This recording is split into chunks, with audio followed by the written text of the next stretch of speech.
Solar power is one of the main props of the drive to a cleaner, greener future. That's what we're told by governments around the world. But the big question is for us today, is it too late to get into the opportunity as an investor? Well, Stephen Derkash is with us now. He's an advisor to HANetf and runs the Solar Energy UCITS ETF, which has a ticker TANN.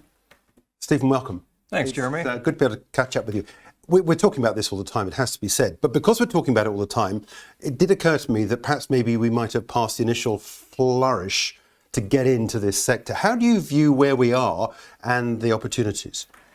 Well, I think it's actually early, although I do understand that there could be maybe some fatigue given the amount of talk about ESG and some of the pushback about ESG. But solar is a mega growth trend.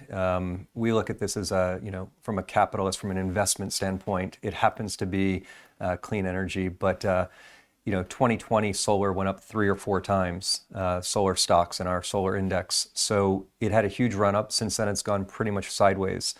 So we actually think it could be due for another run higher, depending on where cost of capital is going. Interest rates are a big factor when you look at long duration assets like this. I want to take a look at the price chart in just a moment, but before then, my understanding is this is the first solar energy ETF in Europe. Is that right? That's correct. Are we a bit behind on this side of the Atlantic compared to what's happening in the States? Is there a comparison to be made about where the United States are compared to where Europe is? From a solar perspective, well, China is actually the leader. So China, from a production standpoint, has about 90% of the supply chain, and they make up about 50% of the demand for solar. China was always a net importer of oil and gas. They want to get away from that. So they've invested heavily in both the production side and the use side.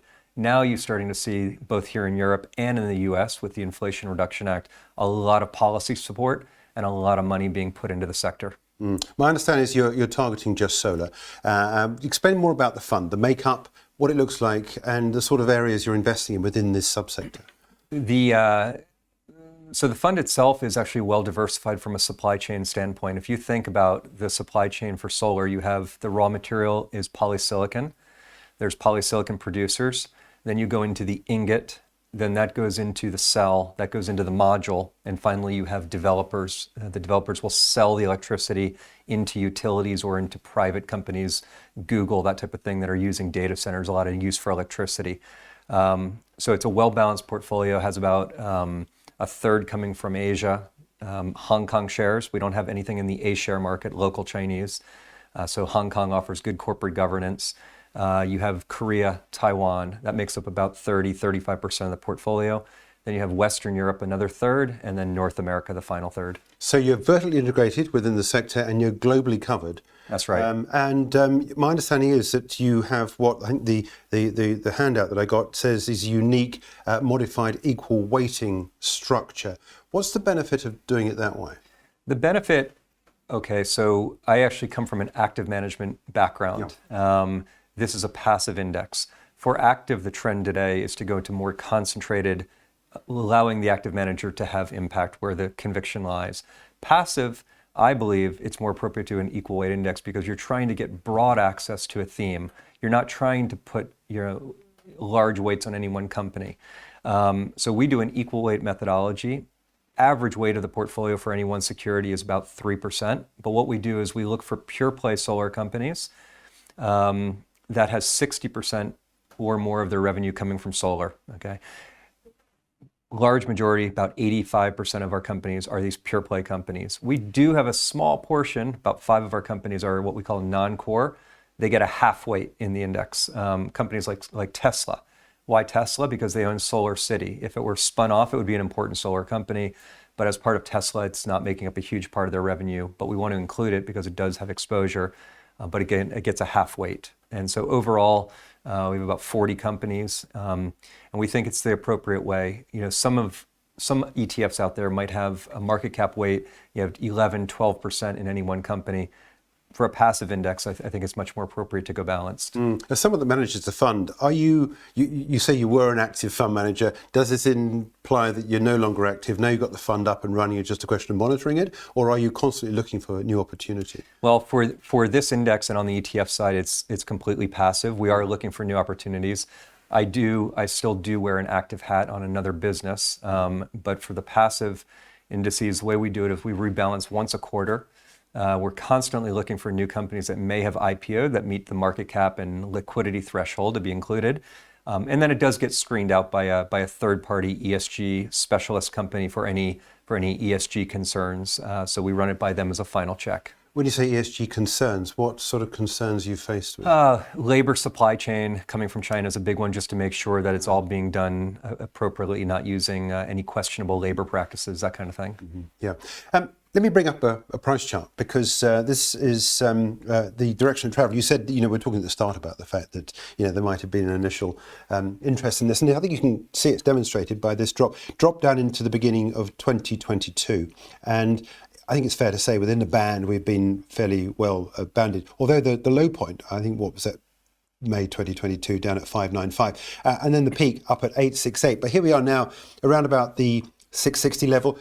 What is your thought on direction of travel? I don't know how much you can say about where you think this is going. And obviously you're in a position where you're obviously selling the fund, I suppose, really. So you can't say too much in that regard. But what would give it the upward impetus? What do we need to see from governments around the world or from extra incentives to get into solar?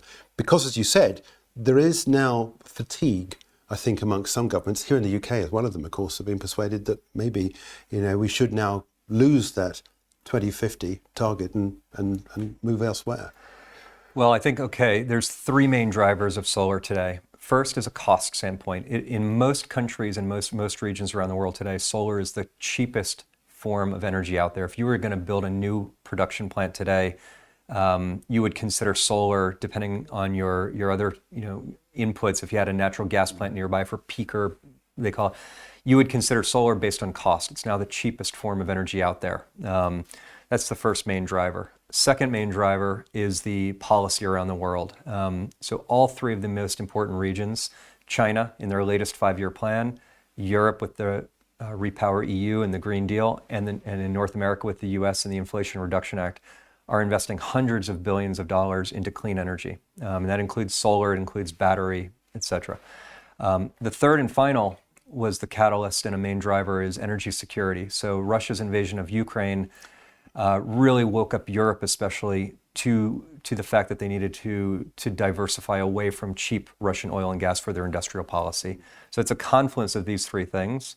The other big thing that I would mention that's less of a secular driver, solar is expected, by the way, to double in the next 2 years. It makes up about 4% of energy worldwide today. It's going to go to about 8% in the next 2 to 3 years, and then to 16% by the end of 2030.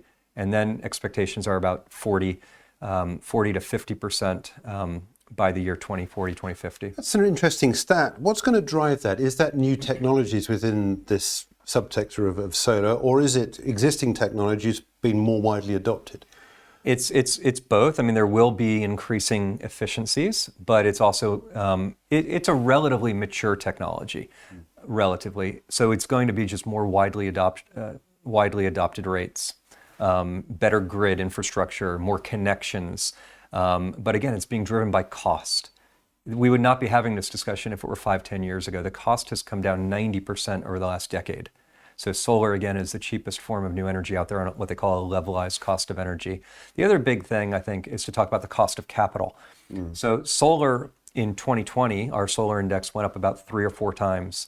As interest rates have been coming up over the last couple of years, the chart, as you showed, has been going sideways. Solar is largely project finance. I mean, yes, we have rooftop solar, which I think most people think of, but the large-scale project finance solar farms are a huge part of this. And those are largely dependent on cost of capital. So if you think that inflation is now more under control, and if you think that the central banks around the world are going to be more benign in their policy, either keeping rates where they are or even bringing them down, solar as a long-duration asset should be very well positioned to benefit from cost of capital being more behaved. Yeah. Luke, it's a pleasure. We've got to leave it there, but thanks indeed for joining us. This introduction to the TANN, which is the ticker symbol for Solar Energy UCITS ETF. That's Stephen Derkash, who's a partner with HANetf, governing and administering that fund, which you can find on the IG platform.